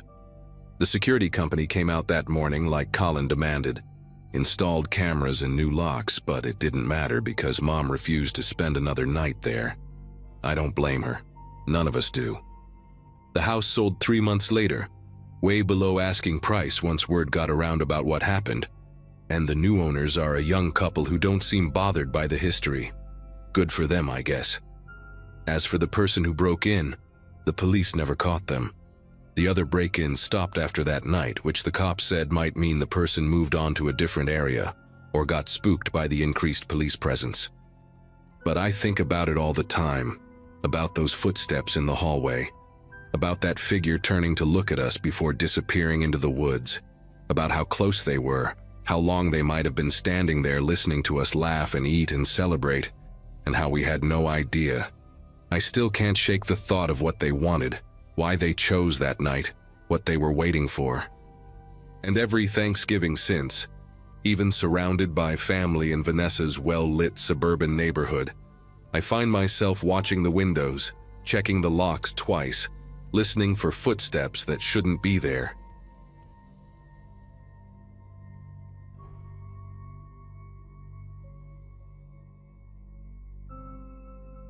The first Thanksgiving in my own place had felt like some sort of milestone, so the day started earlier than usual, with me buzzing around the kitchen trying to prove I could host without burning anything. My family trickled in carrying dishes wrapped in foil, filling the house with the kind of noise I used to miss when I lived in cramped apartments. By late afternoon, everything smelled like roasted herbs and butter, and the only thing still on my mind was whether the gravy would come out too thick. The dining room window caught my eye for a moment while I set the table. Just a quick glance to make sure it was locked tight, because the breeze outside had been sharp all morning. I remember shutting it firmly, even testing it with the heel of my hand before walking away. The meal had barely settled into that comfortable rhythm, passing plates, teasing each other about portion sizes, when something small tugged at my attention. The dining room window looked slightly open, not wide, just a sliver, enough to break the seal I knew I'd closed. At first I blamed myself, thinking maybe the latch hadn't caught all the way, but the longer I stared, the more it bothered me. The air coming through felt colder than before, carrying that faint scent of damp leaves, the kind that only drifts in when someone has been walking outside. My cousin joked that I was acting like a paranoid homeowner, and everyone laughed, so I forced a smile and sat back down, pretending the whole thing wasn't gnawing at the edges of my mind. My dog Riley shifted under the table not long after, and I heard this low rumble from him. Nothing theatrical, just a deep warning he'd never used around my family. He was staring down the hallway, his shoulders stiff, refusing to take a single step toward it despite my attempts to coax him over. Riley's never been dramatic. If anything, he's lazy to the point of comedy, so seeing him locked onto that dark stretch of hallway made the hair rise along my arms.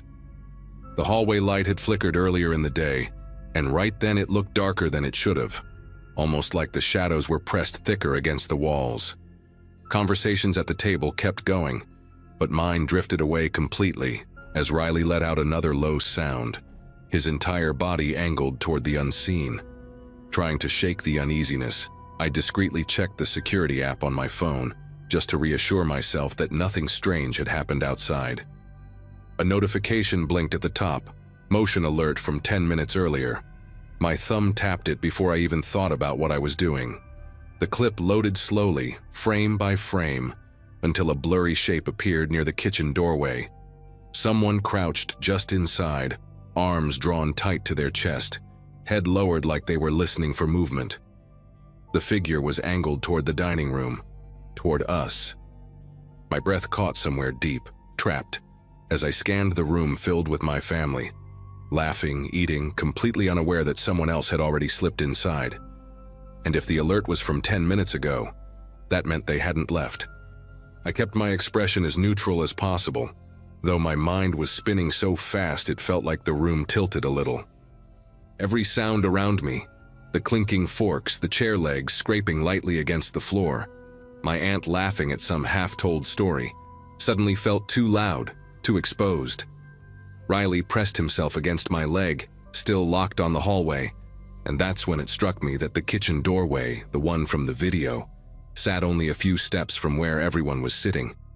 I couldn't warn them without risking panic, and I had no idea where the person in the video had gone.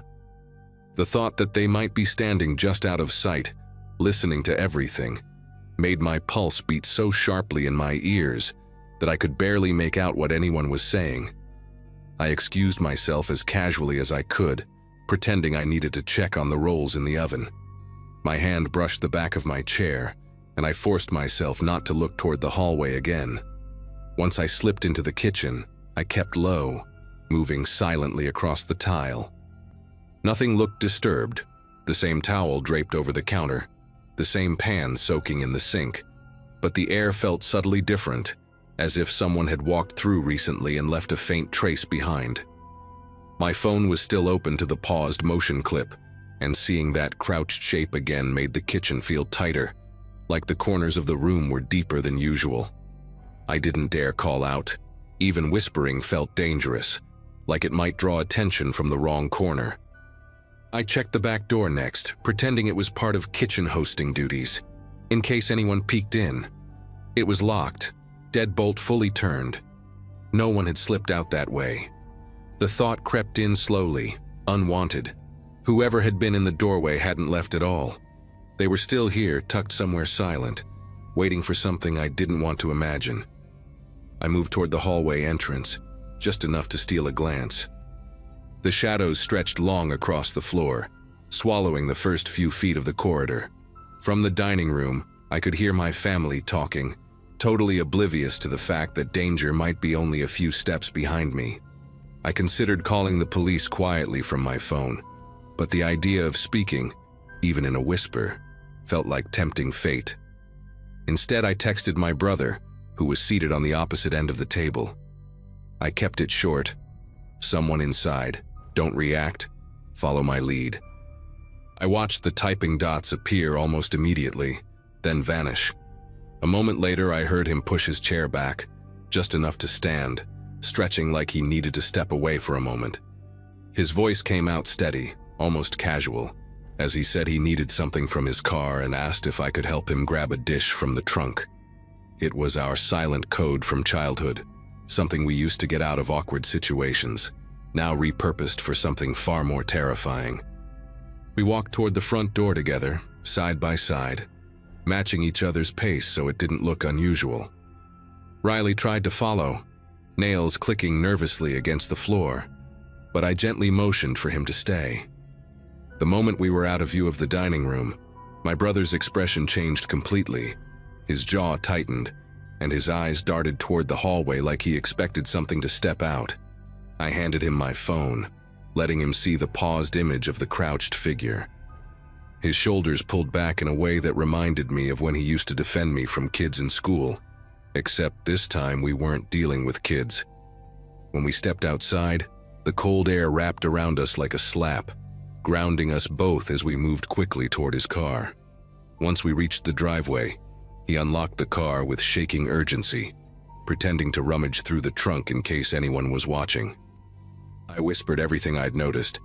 The window, Riley's behavior, the motion alert, each detail threading into a picture that felt more unreal the longer I said it out loud. My brother's hands hovered over the trunk for a second before he reached into a side compartment and grabbed a tire iron. He didn't say anything at first, just took a slow breath, looked toward the house, and then said he'd circle quietly to the back door while I called for help. The plan was simple: distract, exit family safely, wait for police. But simple didn't mean safe, and both of us knew it. I dialed emergency services right there in the driveway, keeping my voice low as I explained the situation. The operator told me to stay outside and not re-enter the home under any circumstances, but leaving my family inside with an unknown person lurking somewhere in the shadows felt unbearable. I peeked through the dining room window from outside, watching them laugh and reach for more food, completely unaware. The warmth inside looked almost unreal from where I stood, like a scene from a snow globe sealed away.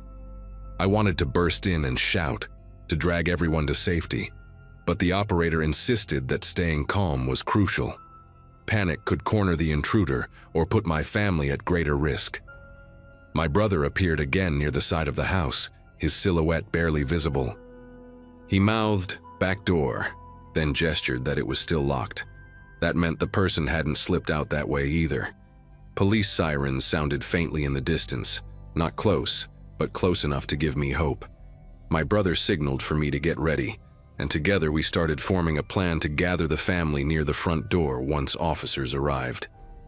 We didn't know where the intruder was hiding, behind a cracked closet door under the basement stairs, tucked into some shadowed corner. All we knew was that the moment the sirens grew louder, the air inside the house would shift, and whoever was lurking might try to run.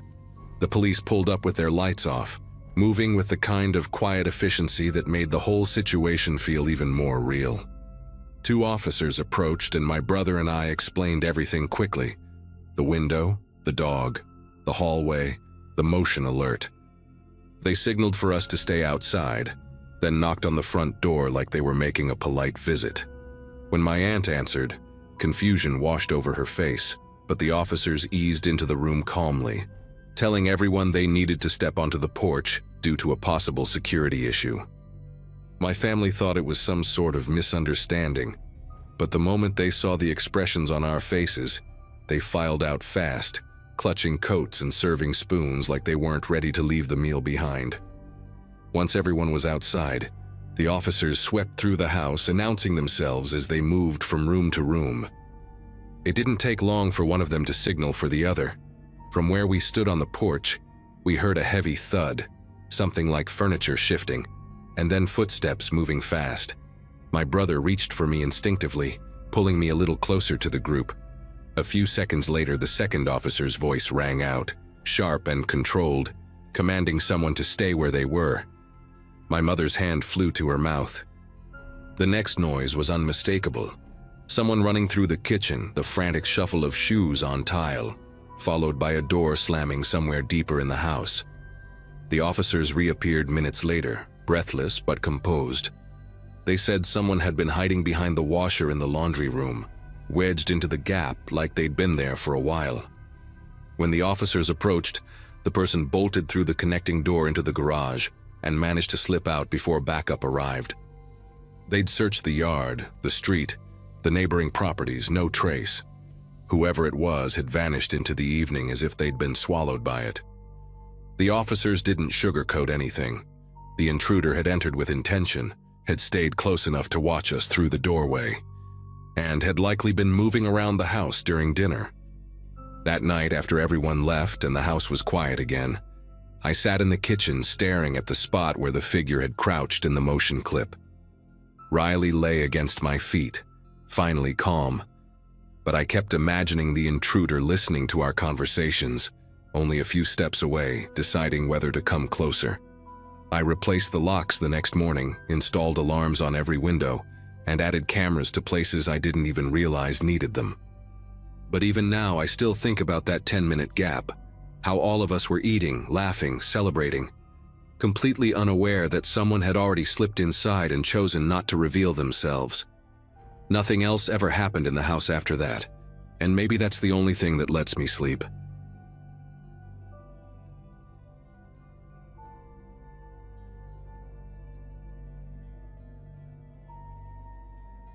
Driving late the night before Thanksgiving used to feel like a small tradition of mine, a quiet break from the chaos of family gatherings. That year, work had kept me later than expected, so I ended up crossing miles of empty highway with only a thermos of stale coffee and an old playlist keeping me company. The road looked almost abandoned, with those long, dark stretches where the headlights seemed to carve out their own little world. I remember thinking it was one of those rare nights where the silence felt heavier than usual. Not in a bad way, just the kind that makes every small sound echo a bit louder inside your head. My life back then was pretty simple. Long work weeks, living alone in a small rented place and taking whatever chances I had to visit my cousins across the state. Somewhere past midnight, the gas gauge dipped low enough to make me nervous. The next station appeared out of nowhere. One of those old ones with a flickering sign and only 2 pumps. The type you'd expect to see in a movie where nothing good ever happens. Still, I pulled in because there wasn't another option for at least 40 miles. The place was so quiet that even stepping out of the car felt like disturbing something. The cold air hit me fast, carrying this faint smell of dust and old fuel, and the only light came from the buzzing fluorescent tubes above the pump canopy. Inside the station, I spotted the clerk behind the counter, a tall guy with a worn-out hoodie and hair that looked like he'd been running his hands through it all night. As I started fueling up, I casually glanced toward the store window, expecting the clerk to be bored out of his mind. Instead, he was staring straight at me with this intense expression, eyebrows drawn tight, mouth slightly open like he was about to yell something. At first, I thought he needed me to come inside to fix something with the card reader, but then his hands started moving fast, not waving me in but making these sharp motions for me to stay where I was. He kept shaking his head hard, pointing toward my left like he was trying to warn me about something specific. His gestures didn't look confused or exaggerated. They looked desperate, like someone warning a friend about a step they were about to miss on a broken staircase. I followed the direction of his pointing, turning slowly because my brain wasn't catching up to whatever he already knew. That's when I noticed an old pickup sitting directly behind my car, tucked close enough that I should have heard it pull in, but I hadn't heard anything. The truck looked neglected, the kind that had lived through decades of dirt roads, its paint peeled into strange patches, windshield covered in streaks.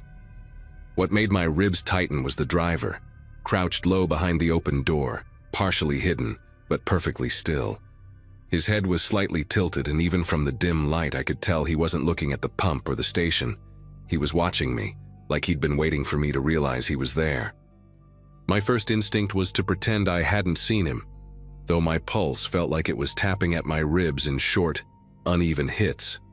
I tried to shift my weight casually, reaching for the pump handle like everything was fine, but my mind kept replaying the stillness of that guy behind the truck door. He wasn't fumbling with anything or looking around. He was set on me, like he was waiting to see what choice I would make. When I glanced back toward the clerk, the guy inside was practically leaning over the counter now, waving again with these sharp motions that meant only one thing: get back in the car, now. That urgency finally anchored me enough to act without thinking. I pulled the nozzle out so fast a bit of gas splashed onto the pavement, and I didn't bother putting the pump back properly. The metallic click echoed way too loud in the still night as I slammed the gas cap shut. Every step toward my door felt way longer than it should have, like the gravel under my shoes was dragging me down. I didn't want to look at the pickup again, but curiosity got the better of me for a split second. The man behind the door hadn't changed position, not a twitch, not a shift, just that angled stare locked on me. It felt like he was trying to predict exactly when I'd reach the door handle. Once I got inside the car, I didn't waste a second. I locked the doors, jammed the keys into the ignition, and the engine sputtered before catching loud enough to crack the quiet around the station. As the headlights washed over the lot, I finally saw something I hadn't noticed before. The pickup had no license plates, front or back, just empty brackets where they should have been. That detail sent a jolt through me, not the kind that makes you panic instantly, but the kind that rearranges your priorities in an instant. There was no scenario where someone crouching behind a plateless truck in a deserted station meant anything good. I backed out too quickly, tires skidding a little on the loose gravel, and swung onto the road faster than I usually would. The darkness swallowed the station behind me, and for a moment I thought maybe I'd left the whole thing behind. But when I glanced at the rearview mirror, a pair of dim headlights rolled out from the station and settled into the lane behind me. The pickup stayed at a distance at first, almost like whoever was driving didn't want to make it too obvious. But the road was empty for miles, and having a truck with no plates trailing directly behind me at that hour made the whole stretch of highway feel smaller and smaller. I pushed the accelerator a little harder, not enough to look suspicious, but enough to put some space between us. The highway stretched ahead in a long ribbon of darkness, broken only by the reflective posts along the shoulder. Every time I checked the mirror, the pickup stayed right there, never gaining, never fading back, just holding position like it was tethered to me.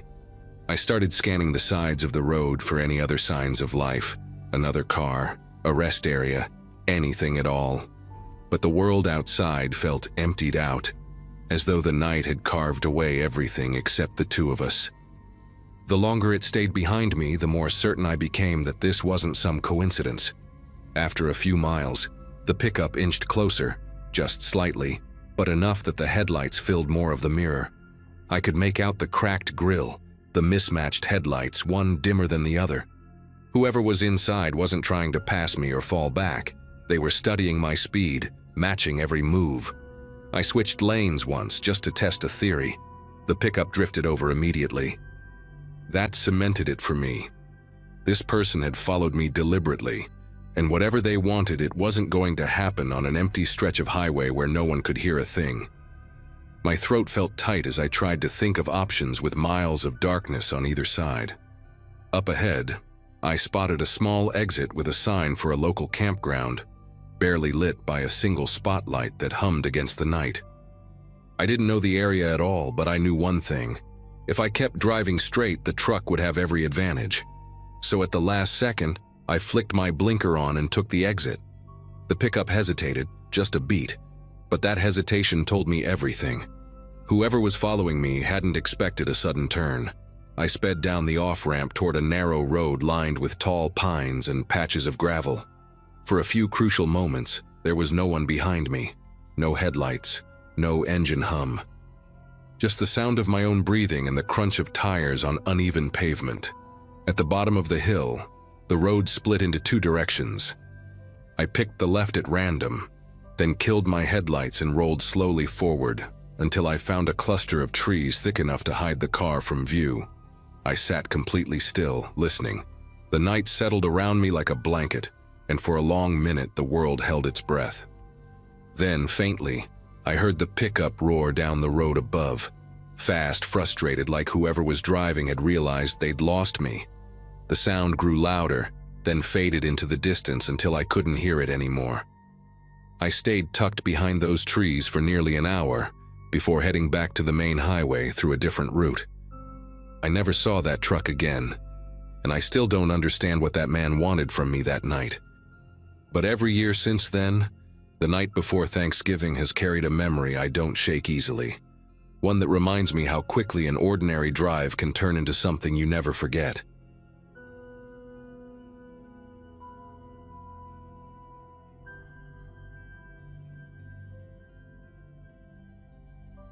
That holiday weekend had me driving through long, empty stretches of highway, trying to make it to my parents' place before everyone went to sleep.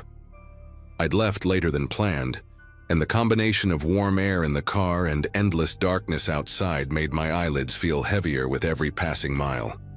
My job at the time had me constantly on the road, so I was used to late drives. But something about that night felt unusually draining, like the quiet around me was pressing in from all sides. I remember humming along to an old playlist just to break the silence, tapping my fingers on the steering wheel to keep myself alert. When I saw the sign for a small rest area coming up, one of those older ones with a single building and dim yellow floodlights, I figured it was safer to stretch my legs for 2 minutes than risk dozing off behind the wheel. The parking lot was nearly empty, just one pickup far off near the tree line, and the building itself looked like it hadn't been updated in 2 decades. Still, I grabbed my keys, locked the car, and headed toward the restroom, thinking only about splashing cold water on my face. Inside, the fluorescent lights flickered in that annoying way that makes everything look slightly warped around the edges. The place smelled like bleach and old paper towels, and my footsteps echoed louder than they should have in such a small space. I remember standing at the sink, leaning forward, and cupping water over my face, trying to wake myself up. As I lowered my hands, a faint shuffle came from the far stall. Nothing unusual at first, just the kind of noise anyone might make. But then, clear as if someone were standing right behind me, a whisper brushed the air with my full name. Not a nickname. Not a vague sound.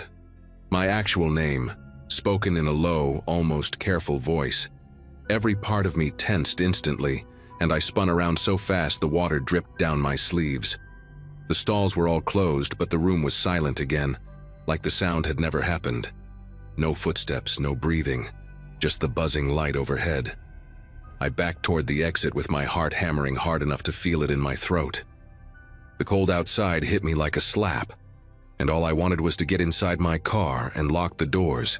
The lot still looked empty, except for that same old pickup near the trees, but something about it seemed different, like it was angled slightly closer to the building than before.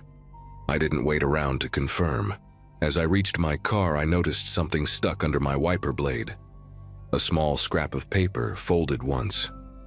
At first I thought maybe it was a warning about the weather, or some maintenance notice the highway workers left behind. But when I opened it, I felt the air around me shift.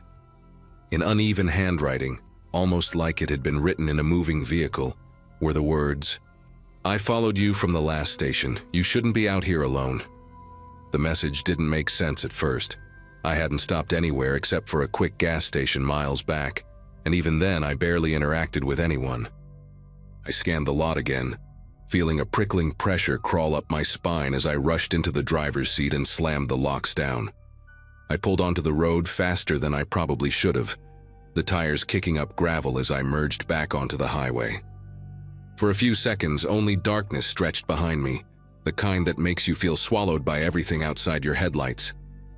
I tried convincing myself the note was some kind of awful joke, or a random creep trying to scare whoever parked next to them earlier.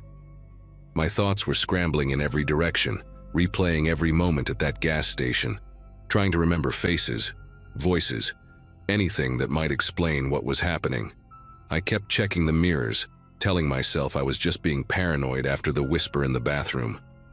But halfway through a long curve in the road, a pair of headlights blinked into view in the distance behind me, far too bright and rising into frame way too quickly.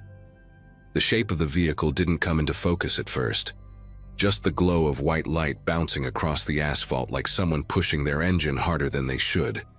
And as it closed the distance, I realized I'd seen that silhouette before. The headlights trailed me with a stubborn steadiness, never getting close enough for me to make out the driver, but never dropping back either. I remember tightening my grip on the steering wheel, trying to keep my speed reasonable, telling myself I wouldn't give whoever was behind me the satisfaction of seeing me panic. But the road ahead stretched into miles of nothing. No towns, no signs, not even another car passing in the opposite direction. The kind of emptiness that makes you feel like the world has narrowed down to just you and whoever decided to follow. At one point, the vehicle behind me shifted slightly to the left, not enough to pass, just enough to show it could if it wanted to. The glare filled my mirrors, washing out the inside of my car until everything looked pale and washed, like the interior was losing its color. I tried switching lanes once, and the headlights mimicked me instantly, like a shadow glued to my rear bumper. I started replaying the night in my head, wondering if I'd accidentally cut someone off earlier or if something about me had drawn attention at the gas station. I'd only gone inside to grab a coffee and use the restroom, barely looking at anyone. Remember a man leaning against a vending machine, tapping his foot fast enough to make the whole thing tremble, but he never even glanced my way. Or at least, that's what I thought at the time. My mind kept dragging me back to the whisper in the rest area bathroom, and the realization that someone must have been close enough to say my name without me seeing them. The idea of someone hiding in one of those stalls, watching me through the gaps, lodged itself in my head and refused to let go. The more I thought about it, the more the steering wheel felt slick under my palms, like my body couldn't decide whether to sweat or shiver. The vehicle behind me suddenly surged forward, shrinking the gap between us until its headlights filled every corner of my rear window. The road remained narrow and winding, giving me no shoulder and no exits, just guardrails and dense woods pressing in. My pulse hammered so hard I could feel it in the sides of my neck, and every small bump in the pavement made me jolt. I tapped my brakes lightly, hoping the driver might back off, but instead the headlights lowered for a moment, dipping as if the driver leaned in closer, studying the back of my car. That tiny movement felt worse than if they'd laid on the horn or tried to ram me. It wasn't anger. It was patience. Intentional. Like whoever was behind the wheel was waiting for a moment I hadn't given them yet. I made a split-second decision to take the next turn I saw, even if it led somewhere I didn't recognize. When a narrow county road appeared on my right, barely lit, almost blending into the darkness, I turned so sharply that everything in my passenger seat slid against the door. Gravel popped under my tires, and for the first time all night, the headlights behind me hesitated. The vehicle slowed at the intersection, hovering there instead of following immediately. Those few seconds of distance felt like the first breath after being underwater too long, but the relief didn't last. As I sped deeper into the dark stretch of road, my phone buzzed inside the cup holder. A message notification lit the screen. I shouldn't have looked, but curiosity overpowered fear. When I glanced down, the text preview made my throat tighten. Wrong turn. Every instinct in me screamed to throw the phone out the window, but I kept it face down beside me, terrified the next message might pop up with something even worse. The road narrowed further, lined with tall grass that swayed in the wind like it was trying to flag me down. My headlights picked up an old mailbox here, a leaning fence post there, but nothing that suggested a house with lights on or anyone who might help. I kept glancing between the road and the mirror, waiting for those headlights to reappear. When they finally did, they came silently around the bend, creeping into view like the driver wanted me to know they were done waiting. The way the vehicle moved, slow, steady, deliberate, made the hairs along my arms lift in a way that felt primal, the kind of fear that bypasses thought and hits straight into instinct. My breathing turned shallow as I leaned forward, scanning the road for any hint of a driveway or a turnout wide enough to pull into.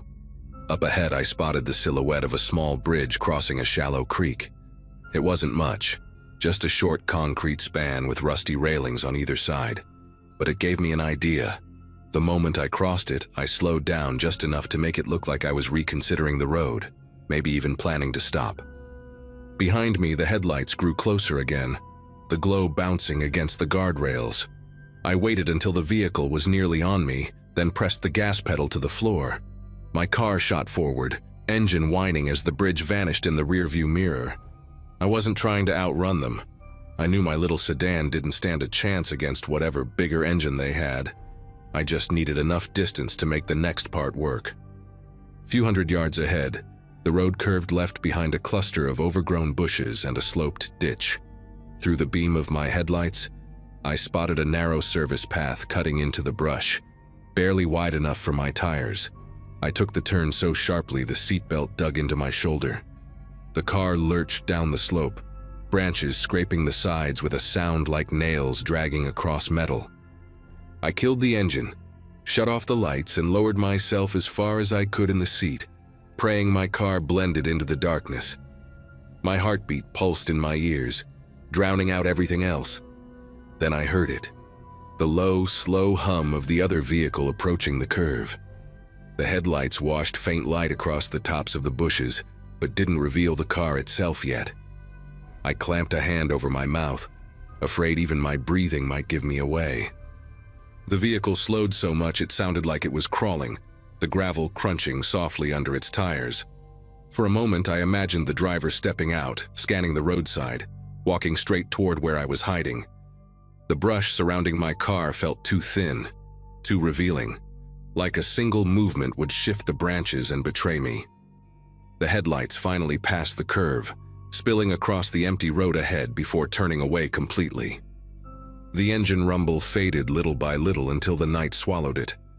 I stayed pressed down in the seat long after the sound disappeared, afraid it might circle back in silence. When I eventually sat up, my body felt stiff and uncooperative, like fear had turned every muscle into stone. I turned the engine on again, letting the low hum settle my nerves, and followed the service path until it connected with a different stretch of county road. By the time I reached a main highway with actual traffic, I could finally breathe normally again. I didn't see the vehicle again that night or any night after, and no more messages came through. My family never noticed how shaken I was when I arrived, and I never brought it up. Even now, years later, I still think about that whisper in the rest area bathroom and the note under my wiper. Whoever followed me that night knew my name, and they were close enough to speak it.